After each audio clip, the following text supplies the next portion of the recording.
ათია აღმასრულებელმა საბჭომ გენდერული თანასწორობის სტრატეგია და სამოქმედო გეგმა დაამტკიცა. დოკუმენტის მომზადებაში რუსთავის თვითმმართველობიდანაც მიიღეს მონაწილეობა. საკრებულოს თავმჯდომარის მოადგილე TV4-თან საუბარში აცხადებს, რომ ქალაქის მასშტაბით ცნობიერების ამაღლება უმთავრეს მიზნად რჩება. ათიას პროექტის გენდერული პოლიტიკის ლოკალიზაცია კოორდინატორის განცხადებით კი სტრატეგიის სამოქმედო გეგმაში დეტალურადაა გაწერილი ღონისძიებები, რომლებიც გენდერული თანასწორობის მიმართულებით მუნიციპალიტეტების ევროპულ ქარტიასთან მიერთებას გულისხმობს.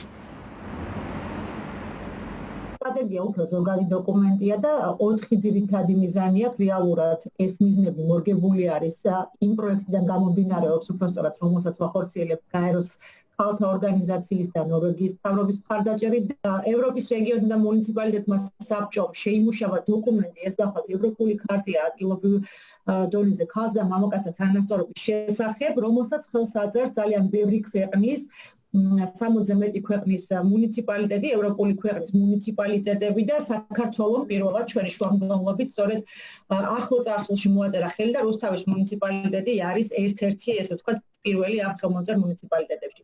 საქართველოს თვითმმართველობათა ეროვნულმა ასოციაციამ აღმასრულებელმა საბჭომ დაამტკიცა გენდერული თანასწორობის სტრატეგია, ეს არის 2021-2025 წლის. ამ სტრატეგიაზე მუშაობდა აღმასრულებელი საბჭოს ყველა წევრი, ისინი წარმოადგენენ სხვადასხვა მუნიციპალიტეტების არჩეულ თანამდებობის პირებს, რომლებსაც უშუალო შეხება აქვთ მუნიციპალიტეტების განხორციელებულ საქმიანობასთან, ესენი გახლავენ მერები, საკრებულოს თავმჯდომარეები, საკრებულოს წევრები და ასე შემდეგ. მუნიციპალიტეტების ცნობიერება ამაღლეს პირველ რიგში იმასთან დაკავშირებით, თუ რას ნიშნავს გენდერული მეინსტრიმინგი, რას ნიშნავს გენდერულ თანასწორობაზე ორიენტირებული მუნიციპალური სერვისები.